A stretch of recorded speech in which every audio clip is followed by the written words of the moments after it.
अस्सलाम वालेकुम। अच्छा जी, आप लोगों को पता है कि पाकिस्तान और हिंदुस्तान में जो सबसे बड़ी और शौक़ से जो खेल खेला जाता है ना, वो आप लोगों को पता है। एक तो क्रिकेट है, जो बड़े शौक़ से खेली जाती है और उसको देखने वाले और चाहने वाले भी बहुत हैं। इस तरह एक खेल एक ऐसा है कि जो जो जुर्रत पे खेली जाती थी, बहुत मशहूर थी और अभी भी आप देखें तो यूट्यूब पर बहुत बड़े-बड़े प्लेयर हैं, जिनके नाम हैं, तो वो कबड्डी खेलते थे। तो हमारे दौर में बहुत ज़्यादा कबड्डी खेली जाती थी। ख़ुसूसी जब कोई फंक्शन हो, जब कोई मेला हो, तो हर किस्म की कबड्डी खेली जाती थी। तो हम लोगों वो जो कबड्डी थी ना, वो लोग हम जब खेलते थे, तो वो लोग शौक़ होता था। लोग अपनी जुर्रत का मुज़ाहरा करते थे, बहादुरी का, और वो मेहनत करते थे। उनके वजूद जो थे वो सख्त हार्ड होते थे, वो वर्क करते थे। उसकी वजह ये थी कि वो देसी खुराकें खाते थे, वो नशा नहीं करते थे और देसी घी इस्तेमाल करते थे। तो आज मेरे साथ भी कुछ पुराने दौर का कबड्डी का प्लेयर जो अपने इलाके में जिसका एक नाम था और अपने इलाके में जिसका डंका बजता था और बड़े-बड़े प्लेयरों के साथ उसने कबड्डी खेली हुई थी और वो जाफे का बहुत बड़ा खिलाड़ी था। वो हमारे पास आज मौजूद है। आज हम उनसे गपशप भी लगाते हैं और आज उनसे इंटरव्यू भी लेते हैं और कितनी एज है और अब उसके हालात कैसे हैं। क्योंकि आपको पता है कि ज़िंदगी में इंसान के साथ उतार चढ़ाव आते रहते हैं। सारी ज़िंदगी इंसान एक जैसा नहीं होता, न एक जैसी सेहत होती है। उम्र के लिहाज से इंसान ढलता है और फिर उसकी जिस्मानी ताकत भी कमज़ोर होती है। लेकिन ये एक आँखों देखा हाल बता रहा हूँ कि मैंने इसके कई ऐसे मुकाबले देखे हैं कबड्डी के। तो ये भाई मेरे साथ बैठे हुए हैं, तो ये मेरे अज़ीज़ भी हैं। एक वीडियो पहले भी मैंने इनकी टिकटॉक पर भी लगाई थी और यूट्यूब पर भी लगाई थी। एक तो ये माली तौर पे कमज़ोर हो गए अभी और जिस्मानी तौर पे भी कमज़ोर हो गए। ये एक रियलिटी है और हकीकत पे मबनी मैं बात कर रहा हूँ। बल्कि मैं यहाँ पर बैठा था और मेरे साथ ही देहात है और यहाँ पर जो है ना ये बसते हैं और हम आपस में रिश्तेदारी भी है और पड़ोसी भी हैं एक दूसरे के। तो मैंने इसके कई मुकाबले देखे और मैं अप्रिशिएट करता हूँ इसको कि ये आज भी उतनी हुब और शौक़ रखते हैं।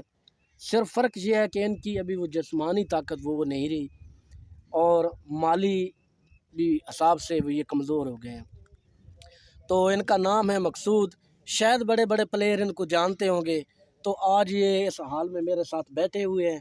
आज इनके साथ गपशप लगाते हैं और इंटरव्यू लेते हैं कि इन्होंने कबड्डी कब स्टार्ट किया और ये हाँ, तो हमारी ज़बान सराइकी है और ये सराइकी में भी मैं इनसे सवाल पूछूँगा और सराइकी में भी ये जवाब आपको देंगे। तो जी भाईजान, मैं इनका तारुफ़ करता चलूँ आप लोगों के साथ।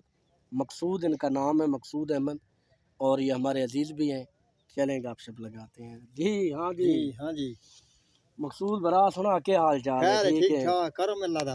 सेहतां तबीयतां? हुक्का करो में मौला था। मेरे को ये दस भाई एक अच्छा भाई, जो कबड्डी है ना इसको हम अपनी ज़बान में ना कोडी बोलते हैं, कोडी। यानी इसका सराइकी में या पंजाबी में कोडी बोलते हैं, लेकिन इसका असल मकसद यही है, कबड्डी जिसको बोलते हैं। कबड्डी के मतलब बात कर रहे हैं, ठीक है? ये मैं आप लोगों के साथ क्लियर करता चलूँ। तो ये अभी हाँ, जी। ਕਿਹੜੇ ਸਾਲ तू कबड्डी खेडदा रहे हैं तो ਕਿਹੜੇ-ਕਿਹੜੇ प्लेयरां नाल खेडदा रहे हैं? मैं कबड्डी खेलता रहा कम से कम 17-18 साल की उम्र ਦੇ ਵਿੱਚ मैं कबड्डी शुरू की थी।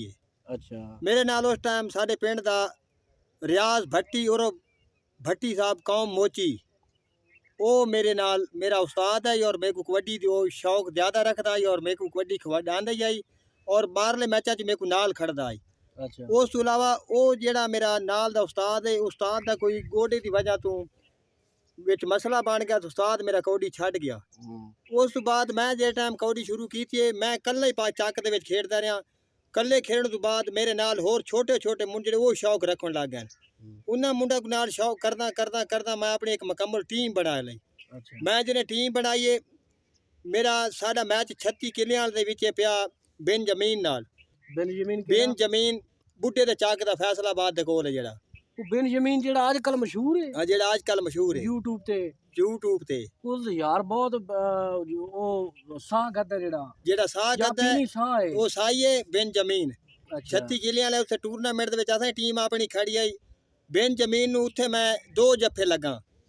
भाईजान इस बंदे का आखना है कि जेड़ा बेंजामिन प्लेयर है ना, अगर वो मेरी वीडियो देखता पे और सुनता पे तो ये भी एक प्लेयर है उसदे नाल, और वो बहुत बड़ा असां दे दिल नाल रिस्पेक्ट करते हैं, बहुत बड़ा प्लेयर है। और ये उस प्लेयर दे नाल उस वक्त कबड्डी खेडदा रहा जेड़े दा अजकल ना एशिया दे विच मशहूर है, और यूरोप मुल्कां दे विच भी बड़े वड्डा कबड्डर है और कबड्डी खेड के आंदा है। तो मजीद ਹੋਰ ਕਿਹੜੇ ਕਿਹੜੇ ਪਲੇਅਰ ਹਨ ਜਿਹੜਾ ਨਾਲ ਹੋਰ ਜੀ ਮੇਰੇ ਨਾਲ ਆਜ਼ਾਦ ਭੁੱਟਾ ਖੇਡਦਾ, ਜਿਹਦੇ ਚੱਕ ਦਾ ਨੰਬਰ ਹੈ 565। ਅੱਛਾ ਕੌਮ ਭੁੱਟਾ ਇਸ ਟਾਈਮ ਜੀ ਆਰਮੀ ਦੇ ਵਿੱਚ ਜੀ ਬਹੁਤ ਬੜਾ ਉਹ ਹੀਰੋ ਇਸ ਟਾਈਮ ਜੀ, ਔਰ ਆਰਮੀ ਦੀ ਉਹ ਤਾਮਨ ਦੇ ਨਾਲ ਇਸ ਟਾਈਮ ਬਾਹਰ ਦੇ ਮੁਲਕ ਚਲਾ ਗਿਆ ਹੈ, ਵਾਹ ਏਸ਼ੀਆ ਦੇ ਵਿੱਚ। ਅੱਛਾ ਔਰ ਏਸ਼ੀਆ ਚਲਾ ਗਿਆ ਇਸ ਟਾਈਮ। ਮਾਂ ਜੋ ਉਸਦਾ ਛੋਟਾ ਭਾਈ ਜਿਹੜਾ ਸ਼ਬਾਜ਼, ਅੱਛਾ ਸ਼ਬਾਜ਼ ਸਾਡੇ ਤੋਂ ਬਾਅਦ ਕਬੱਡੀ ਸ਼ੁਰੂ ਕੀਤੀ ਹੈ, ਲੇਕਿਨ ਸਾਡੇ ਉਮਰ ਦੇ ਲਿਹਾਜ਼ ਨਾਲ ਔਰ ਸਾਡੇ ਹਾਲਾਤ ਦੇ ਲਿਹਾਜ਼ ਨਾਲ ਅਸੀਂ ਪਿੱਛੇ ਰਹਿ ਗਏ, ਔਰ ਜਿਹੜਾ ਸ਼ਬਾਜ਼ ਹੈ ਉਹ ਅੱਗੇ ਚਲਾ ਗਿਆ। तो कितना अरसा कबड्डी खेडी है? कबड्डी जी मैं कम से कम 15-16 साल खेडी। 15-16 साल कबड्डी हाँ जी। खेडी है। तो तेरी हुण उम्र इस टाइम की है? उम्र मेरी होगी 43 साल। कितनी उम्र है तक कबड्डी खेलना शुरू की थी? मेरी उम्र है 15-16 साल जेड़ा शुरू की। 15-16 साल की उम्र है कबड्डी खेलनी शुरू की थी है, और हुण तां जिस्मानी तौर पर इतना तकड़ा नहीं, मैं तो पहले भी वीडियो दे स्टार्टिंग दस देता है कि माली तौर पर भी कमज़ोर है, और लेकिन हकीकत है और रियलिटी है कि बहुत वड्डा जाफी है। जो बंदा आंदा जिस्मानी उस टाइम मेरी जिस्मानी जी पोजीशन है वो भी इतनी सख्त नहीं, कमज़ोर है, लेकिन उसके बावजूद इन्हां दे विच ताकत इतनी आई, फुर्ती इतनी आई कि ये जो भी साह पाने वास्ते आंदा उसको बड़ी जल्दी कैप्चर कर दें, बड़ी जल्दी काबू कर दें। तो मजीद केड़े केड़े वड्डे वड्डे कबड्डर हैं जेड़े तेरे नाल खेडदे रहन, होर भी जेड़ा तू पसंद भी करदा है, और तू अजकल दे जवानां को मैसेज केह् दे सकदा है? मैं जी मैसेज ये सकदा कि कबड्डी जेड़ी है साडे पाकिस्तान दा कौमी खेल है, और इस खेल दे विच इंसान 2 चीज़ां तो बच वेंदा है। एक इंसान नशे पानी तो बच वेंदा है, एक इंसान गलत कारियां तो बच वेंदा है, और उस इंसान को अल्लाह पाक इसदा अजर हो देंदा है कि उहदा पाकिस्तान दे विच और अपने पिंडां दे विच ना कायम एक होंदा है कि यार बहुत अच्छा प्लेयर है और बहुत अच्छा इंसान है, ये बंदा 5 टाइम की नमाज पढ़ता है, कुरान पढ़ता है, जिस बंदे च कोई वैल ऐब कोई नहीं, उस बंदे दुनिया अच्छे तरीके ना चाहती है। तो मेरी नौजवान नस्ल तक ये कि तुसी अपनी जान कीमती ज़ाया करके नशियां ते लग के अपनी कीमती जान ज़ाया कर छोड़ दो, अपने भैणा भिरावां को माँ प्यो को परेशान कर छोड़ दो। लेकिन मेरी थोड़े अगे अपील है कि ये जान बहुत कीमती है, इंसान की अमानत है, इस अमानत को अमानत समझ के इसदे नाल इस्तेमाल किया करो, इसको गलत इस्तेमाल मेरा वीर ना किया करो। गलत इस्तेमाल करने दे नाल बंदा आप भी गुनाहगार होंदा है, और उस तो इलावा बंदा एक दिन गलत काम करदा करदे दुनिया तो चला वेंदा है, और जदों दुनिया तो बंदा चला वेंदा गलत कामां दे विच तो अच्छे तरीके कोई बंदा याद नहीं करदा। कबड्डी एक ऐसा खेल है पाकिस्तान दा, आज वेख लो झारे पहलवान दा आज भी दुनिया ते नां कायम है जी। उस तो इलावा वेख लो शफीक चिश्ती दा नां जेड़ा वो दुनिया ते कायम है इस टाइम, अरफान माने दा दुनिया ते नां कायम है जी, मशरो परवेज जंजुए दा नां है दुनिया ते कायम नां इस टाइम जी, आसो मौला दा लेकिन नां इस टाइम दुनिया ते कायम है जी। वेख लो कि जेड़े लोग अच्छी कारकर्दगी की और जेड़े लोग अच्छा काम किया उन्होंने लोगों को अच्छी तरीके लोग अज सलाम कर रहे हैं, अच्छे तरीके उन्होंने लोगों की लोग इज्जत कर रहे हैं। ये देख रहे कि पाकिस्तान दे विच आसफ शौकत जेड़ा शौकत सप्पां वाला है, ये थोड़े पाकिस्तान की जिंदा मिसाल है। यह एक कचरा का काम करता है शौकत सप्पां वाला, यह एक कचरे का काम करता है। कचरे तो काम करना करना इस इलाके के डाड़कोर एक बंदा आई जेड़े आके कि शौकत तू अगर कौड़ी खेलना चाहें तो मैं तेरी सपोर्ट करा। शौकत उसको आखा जी मेरे को इतना पास टाइम नहीं या मेरे पास इतना खर्चा नहीं कि मैं कौड़ी फील्ड कर सका, और वो डाड़कोर शौकत का खर्चा चाया और कबड्डी का खर्चा किया। अज वेख लो पाकिस्तान के शौकत सप्पां का नाम इस टाइम।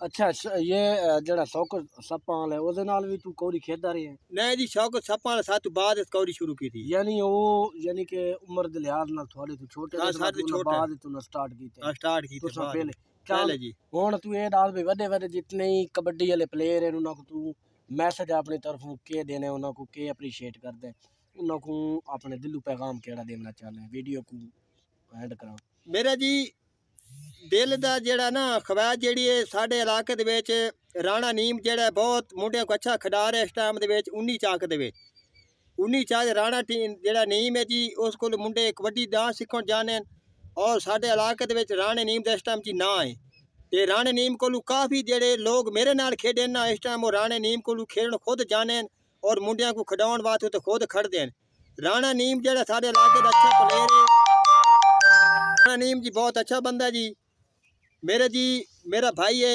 जुल्फकार भट्टी चाक नंबर 565 और मेरा दोस्त भी है और मेरा उते बेटे मेरे शगिरद ही रह चुके हैं कौडी दे विच इस टाइम वो राणे नीम कण कौडी खेड रहे हैं और माशाल्लाह मेरी कीती हुई मेहनत विच इस टाइम वो दो मुंडे आर्मी च हो गए इंशाल्लाह आर्मी दे विच खेड रहे हैं वो ते मेरी अपील है इलाके दे पाकिस्तान दे लोगों दे अगे कि अपने बच्चों नूं नशियां पाणियां ते इन्हां चीज़ां तो बचा के अपने बच्चों को अच्छी तलीम और अच्छे महकमा दे विच और कबड्डी दे विच कराउण दी कोशिश करे कि साडे पाकिस्तान दा नाम रोशन होवे।